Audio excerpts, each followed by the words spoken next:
You are ready for this battle, right? Why not? I've got some time. Alright dudes, welcome back to another exciting episode of this guy that plays that one thing when you didn't think it was gonna be that one guy that this guy plays. Anyway, we're playing Falstad today. Here are your talents. Not your talents, your abilities. There you go. Let the game warm up here. As you'll notice at the top of the screen, there's the camera. We've got Vala Thralzul, Chromie Garrosh versus Muradin, Varian Sylvanas, Valera, and Falstad. Alterac is one of Falstad's better maps in the grand scheme of things, because it does allow him some relative safety just by sheer amount of distance. What I'm doing here in the middle lane is trying to get some stacks for my wingman, which is my level 1 bribe talent. I just want to kill a couple minions before I go off to the top lane here. Now we're away. Valera's dead, that's okay. We got 3 stacks for bribe so far. It takes quite a few actually. What is it? 20. Yeah, 20 to get ourselves 1 completed stack to bribe a mercenary camp. But what this talent does, in addition to letting us bribe mercenaries, is, first of all, it passively reduces our cooldown on our W, Lightning Rod, by 3 seconds, and it increases the Lightning Rod damage per stack, or per full stack of Wingman, which is pretty fucking nuts. And this is going to come in later on as well. Valera dying again seems bad, man. It's going to come in later on with the rest of the build. You're going to see some pretty cool synergies with our Debya and our trait. So, that being said, a lot of the damage of this build comes from the W, and a lot of the clear is focused on the Q. We're going to take a talent at, I believe it's level 7. Could be wrong, could be 4. It is indeed 7. 7 is Boomerang. 4 is going to be Hammer Gains. So what we're going to do at 7 is take Boomerang, and that is going to let us easy clear. Wow. Wow. I just noticed that you hit that button on a minion and not the hero. It's quick match though. It's not Storm League. Just want to point that out. There's no stakes here. It's just people playing with heroes in a completely open and free environment. Valera is on Chromie. I should have noticed and switched over to Chromie much faster. This Thrall does not seem to be altogether there in the brain, so yeah. And the fact that I'm focusing him while he's playing so bad is my own fault. I missed the Q there because I was expecting him to keep running forward, but Valera got stunned and he stopped blocking. So that's my bad. I'm gonna keep collecting stacks here. Somebody needs to deal with middle. I'm gonna be honest with you, nobody does. And that's really bad. So what I'm going to be forced to do is use my mount, a Z, to fly down here. That's going to put it on a 75-second cooldown. And we're going to have to get rid of these gnolls. Which isn't exactly easy for us because we don't have our level 7 wave clear talent yet. And we're going to have to use our W Lightning Rod to actually put some meaningful damage down on these fuckers. Because they have a lot of fucking health. Just a whole fucking lot. Anyway. As soon as we clear this out, we should be getting somewhere. Like I said, the enemy team's Thrall just does not seem to be there altogether. Like, look at how much health he has and he's just kind of hanging out in the lane. And then his team is presumably over here somewhere. I had 2 stacks of bribe, so what I did was bribe 2 of the gnolls and try to finish the other one off with my remaining abilities. We have our wave clear talent now. We're at about half mana, and we have 0% extra damage on our lightning rod right now, which is not terrible because lightning rod still does a ridiculous amount of damage if you can just sit there and channel it. Trying to get around here to get to them. I don't want to go wasting my E to go in just yet though. Here we go. Look at all the damage from Sylvanas. Falstad going down onto that Zool, getting the Varian to safety, and we've got our camp pushing up here. Vala thinks she's safe. She thinks that she's okay. She is wrong. She is very, very wrong. Don't stand there with a character that has, like, paper health and think that you can survive with 25% of paper health. Like, what? It's like trying to block a fucking Scud missile.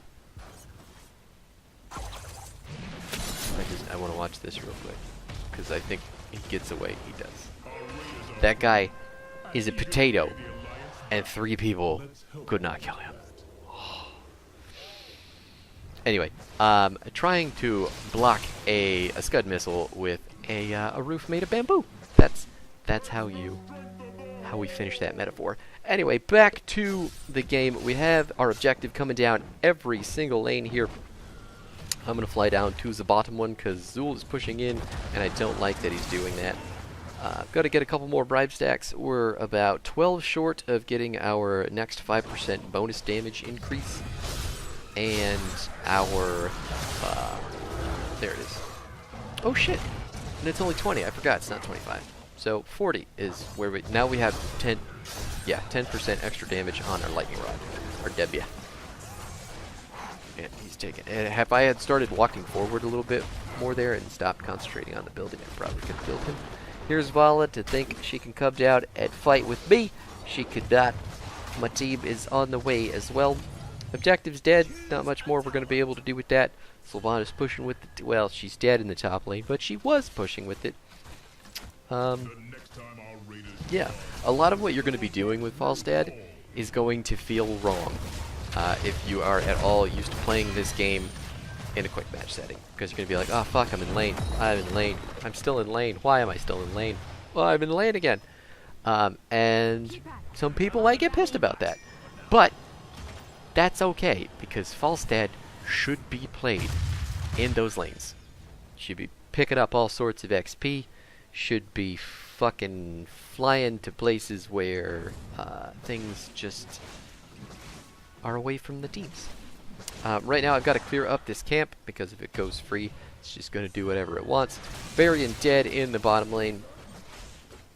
Valera and Muradin are there to pick up the pieces, but I don't know how long that's going to last, because the amount of clear between the two of them is not very good.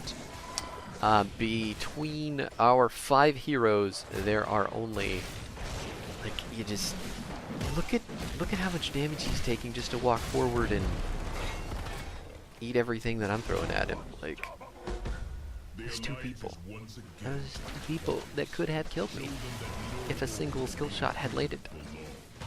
Sylvanas back to the top lane, taking care of that building. I've got the Knoll camp dead, and I have 3 stacks ready for our Knoll camp.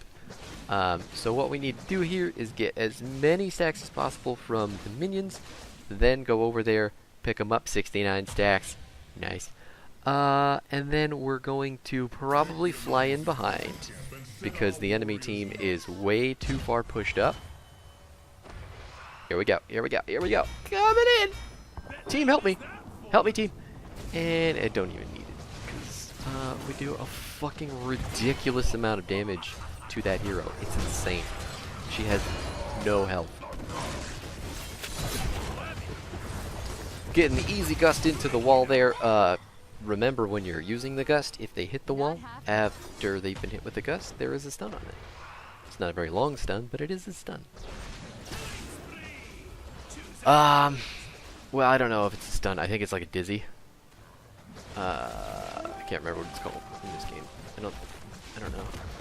It's a displacement, and if they hit the wall, they stop moving and they're stuck. But Vala took strafe, and I think at some point in this game I gusted her into a wall while she is strafing. And I think you're dead, buddy. and she doesn't get knocked out of the straight channel, which is, you know, that's not a stunt, obviously. Garrosh coming in, not really sure what he was trying to accomplish there. He distracted us enough to let the minions channel the objective back, so I guess that's something to be said. There's Zool. Really can't do anything to us either. One of the better parts about Falstad is that he can deal that lightning rod damage from relative safety against melee. So Zool can't touch us unless he uses his root. Thrall can't touch us unless he uses his root or his E or his lightning, I guess. But if you're paying attention to it, he should be able to catch you. And yeah. Garrosh in particular does not have any way to close gaps outside his Q. So as long as you're staying in that sweet spot with your lightning rod, they can't touch ya. Just go ahead and throw the hammer down, explode the wave, especially with that 10% damage increase from the... Wow, just walking right up behind here, huh? But, anyway, our team is pretty good at killing buildings. Like, we're pretty good at single target structure killing. I don't know. There was a word there. I didn't know it, but there was one. Now Chromie's gonna die too. Go us! Way to go, team! We can end here, but I don't think we're going to. You just need to focus the building. We'll get the kills as they come in. We're not focusing the building anymore. We're losing a lot of steam on our objective, which is where all of our building damage is. We didn't kill any of them, so now it's time to leave. Fuck. Varian just dodging by the skin of his fucking nose. That's a little... I'm gonna go top, make sure we get this pushing, get some free bribe stacks. Only fucking 50 to go. Alright. Yeah, now we're in a bit of a lull. We want to hit 16. The waves are all pushing in our favor, so we don't want to be super far up because that just means we'll get fucking ganked, and that's terrible. Don't want that to happen. But as it stands right now, we could take either boss. We do need to deal with the camp, but the team seems more prepared to go fight and die on a point with our level advantage. And we're just going to go in. We're going to run up. We're going to do the thing. We've got our boss control in the Mighty Gust. And, well, if we just kill them all first, then there's really nothing to worry about. See, like right there. She had the little stun thing over her head, but she didn't die. Or, I mean, she didn't get stunned. Seems weird. You really gonna do that again? Yeah? You didn't learn your lesson the first time? The reason I didn't use my gust to gust them off the point is because we were already in the process of murdering their dicks off.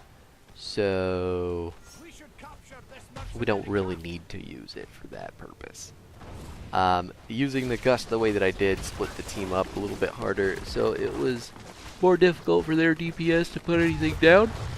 And at the end of the day, I feel like that was a better use. Not saying that that's the way you should always be using Gust in that position, but I saw the fight going a specific way, and I decided to take action.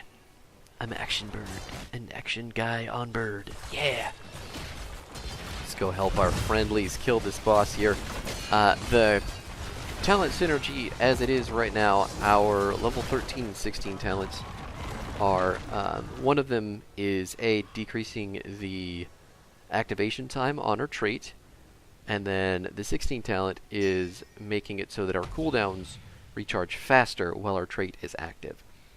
So our trait increases our movement speed after being out of combat for like 6 seconds. Ooh, brawling. This super body block can't get anywhere. There you go. That's it. It's a really simple basic trait, but Falstad does need movement speed out of combat, let's be honest. And Tailwind and Flow Rider give that trait a little bit of extra oomph by reducing our cooldowns and decreasing the activation time from 6 seconds to 3 seconds. So basically what that means is that when you use your W, as long as you don't take any damage and your trait can keep going, your cooldown goes from, where is it, 13 seconds to about 6.5 seconds. And the uptime on Lightning Rod itself is 4 seconds. So right about the time Lightning Rod ends, it's going to re-engage. You gave them what they deserved. Chromium. Honestly, I don't know what the other team is thinking when they're making these calls, but yeah. You don't have a fort there anymore, so you don't have safe space to throw sandblasts at us while we're channeling your shit. And that's how that hero works. You have to be able to poke from safety. Hirosh throwing Thrall to safety, but getting himself killed in the process. Only so much you can do with that hero if you're just going to stand there and take it. And now we just put all the damage on the core. Gust those fuckers away so we don't lose anybody while this damage is coming down. Get it another lightning rod, and there it is. There it is! Whee! Oh, that's right, I forgot. 13 seconds is actually 10 seconds. It doesn't update that in the tooltip. But our level 1, Wingman, took 3 seconds off of that. So, instead of a 10-second cooldown, it is a 5-second cooldown. There you have it. That's Falstad, your MVP for the day, on his bird, looking all blue. Nice blue beard. Oh, thank you for all the votes. Thank you. I appreciate you guys. Here are his stats in case you want to see those. Top, top, top. Never going to be top there, but that's okay. Vala beat us in here. Well, that's weird. What? That seems crazy. And we still beat us in. What? That also seems crazy. But like, look at that. Fucking dwarfed their team in Soak. Ooh, get it, dwarf? Funny stuff. Here is the build. Wingman at 1. Hammer Gains at 4. Boomerang at 7. Mighty Gust at 10. Flow Rider at 13. 16 is Airy Gusts. And Wind Tunnel at 20, even though I didn't get a chance to use it. So, yeah. Thanks for watching. Thanks for hanging out. Hope you enjoyed it. And I hope you have yourself a fantastic day. I'll catch you next time.